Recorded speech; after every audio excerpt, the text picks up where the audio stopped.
toute l'actualité à temps réel, sur Référence TV. Donc je dirais merci au président de l'amicale des apprenants, M.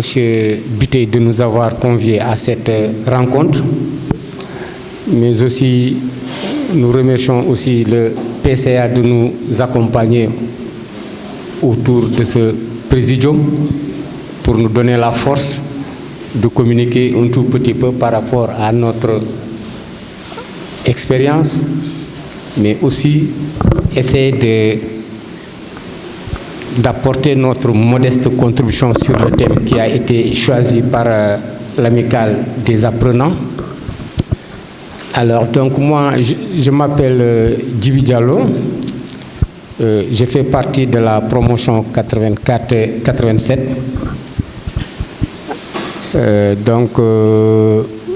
Nous avons vécu ici au CNQP les bons moments.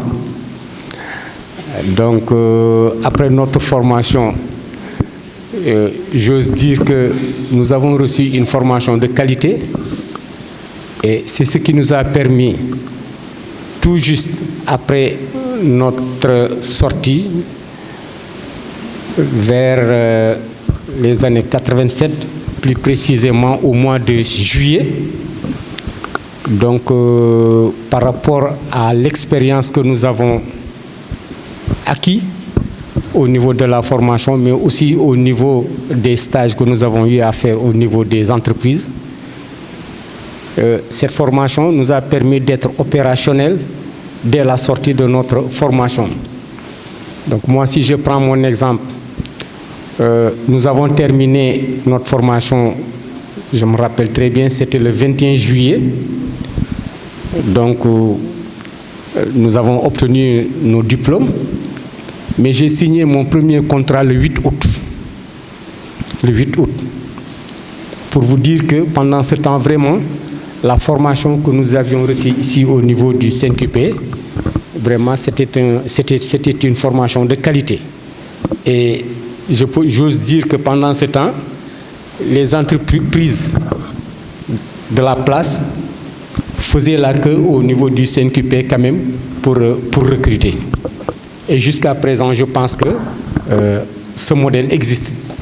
C'est vrai que nous sommes confrontés à un problème d'insertion, certes, mais quand même autour des discussions, peut-être que nous pourrons quand même essayer de trouver quelques pistes de solutions et ensuite nous aurons la possibilité d'échanger pour voir vraiment les voies et moyens que nous pourrons mettre en œuvre en synergie avec la direction du CNQP pour permettre quand même à nos jeunes, aux jeunes apprenants quand même de pouvoir intégrer le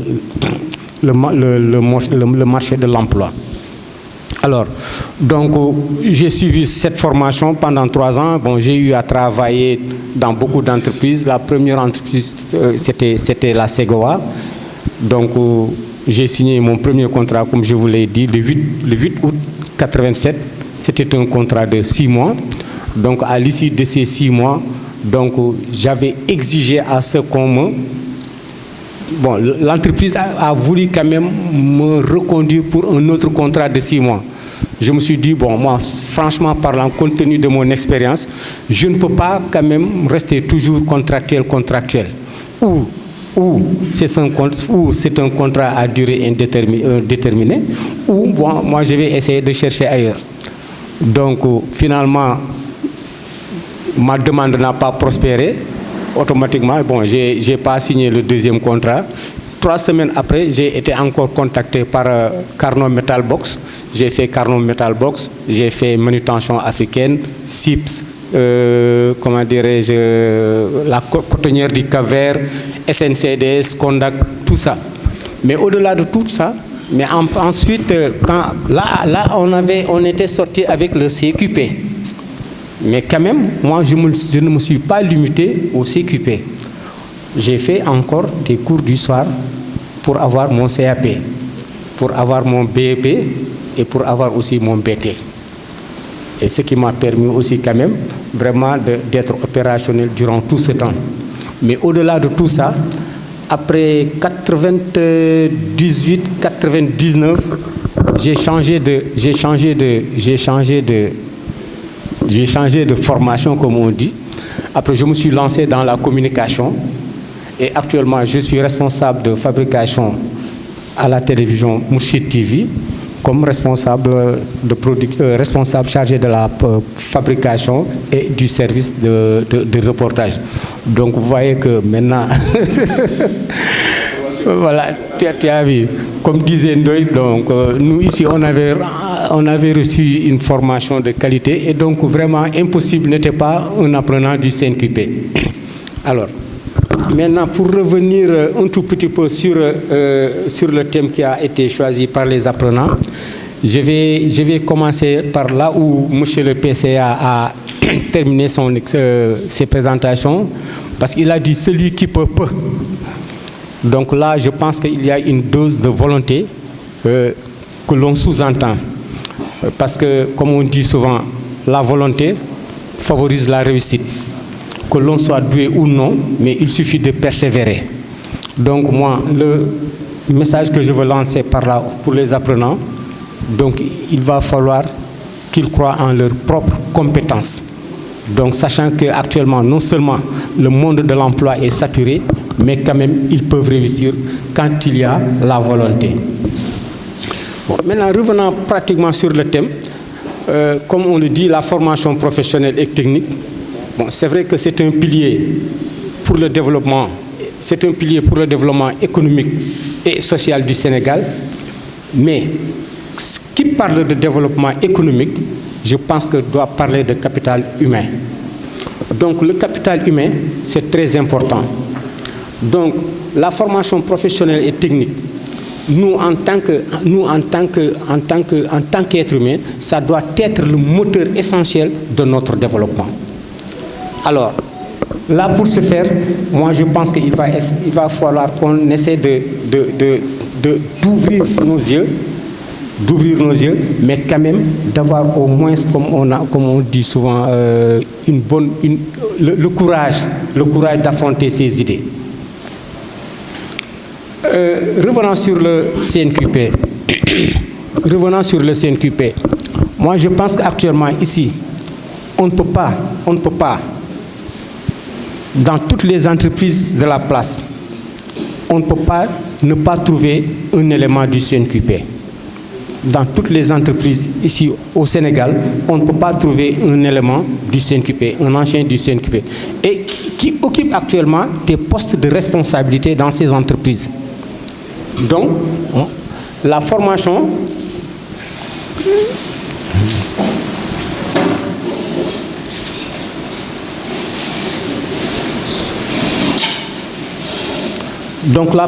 que nous recevons ou bien que vous recevez ici au CNQP, bon, je peux vous assurer que si vous y croyez, vous allez vous en sortir.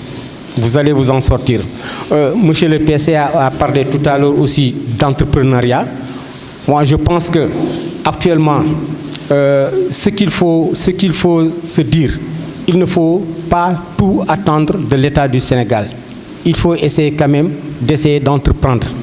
Parce qu'aujourd'hui, moi, comme j'ai l'habitude de le dire, la formation technique, ça ne doit pas être un choix, mais ça doit être une exigence. Pourquoi ça doit être une exigence?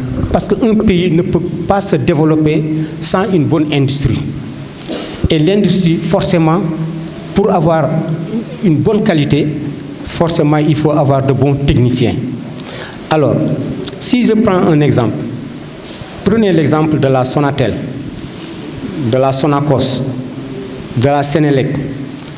Le personnel que ces entreprises, je prends tout juste ces trois exemples, quoi, mais il y en a d'autres.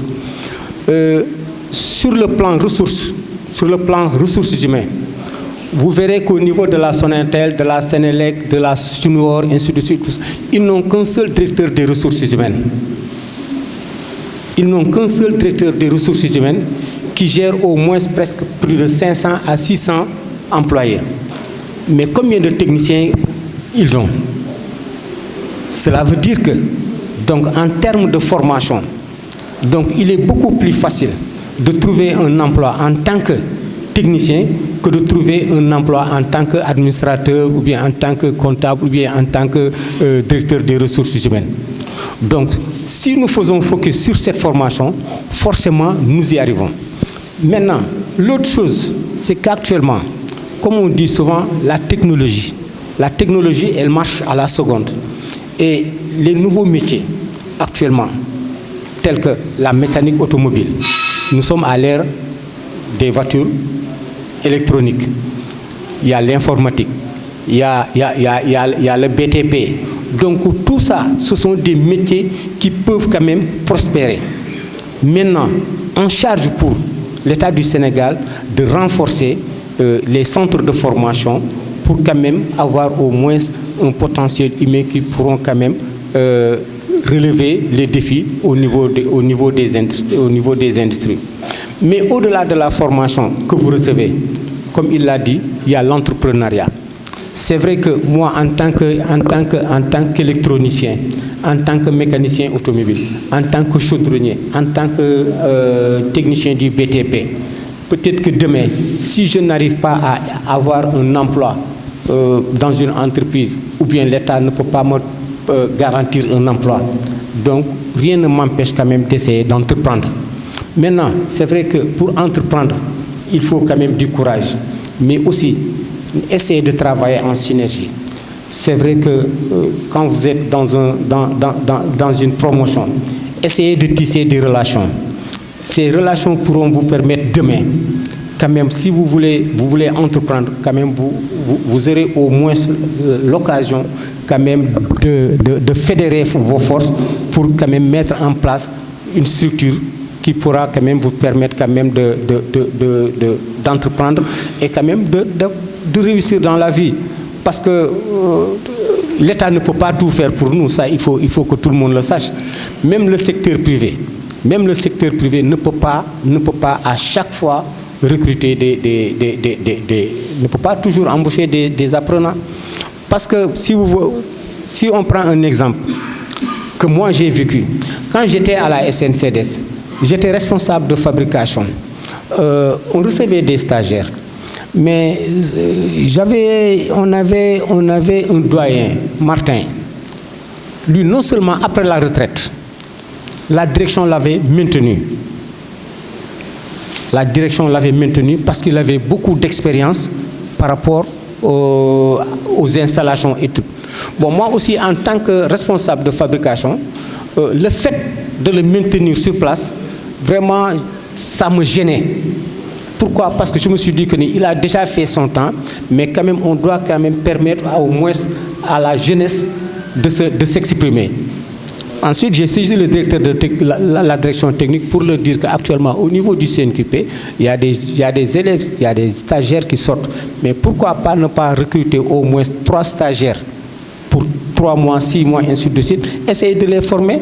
Et jusqu'à présent, actuellement, le stagiaire que j'avais proposé, actuellement, il est chef de fabrication là-bas. Il est chef de fabrication à la SNCDS. Et pourtant, Martin, il avait déjà fait son temps. Donc, là aussi, il va falloir que vraiment les entreprises quand même essaient de changer de paradigme. C'est vrai que si on donne l'opportunité aux jeunes, ils pourront s'exprimer. Donc moi, je pense qu'il n'y a pas péril en la demeure. L'essentiel, c'est de croire à notre potentialité, essayer quand même d'entreprendre. Si petit qu'il soit, mais si toutefois nous puissions quand même fédérer nos forces, moi je pense que vous pouvez y arriver. Donc la formation professionnelle est là. Donc le CNQP, personne n'ose dire que la qualité de la formation n'est pas adéquate. Donc le CNQP, je peux le dire ici, que la qualité de la formation que nous avons ici au CNQP, il n'y a pas de tel. Donc je pense que c'était juste ces quelques propos-là que je voulais échanger avec vous. Référence TV, la chaîne de l'innovation.